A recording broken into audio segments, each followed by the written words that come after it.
uzgan yılında 8 rayonda yılına diyecek. Mustafa bizim seminarlarımızda şu Avrupa ve şehirlerinde ötkerip olmadı. Bir bana 50 umartaşını şapırgan dediler.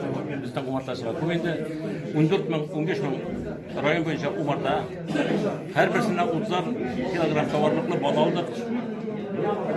Biz de bal bilen, baştanlar bilen Respublika'da birinci yılında durarız. Umartaşılar dedi. İndividuallar, yukarılar, rayon bulunduğu şekilde individuallar bile olması yok. Temin edildi.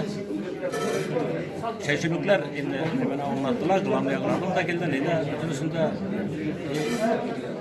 paraklaylar, isparsıtlar, bulunduğu şekilde umartalara ciddi. Hem de satı bitirmekten 100 tonla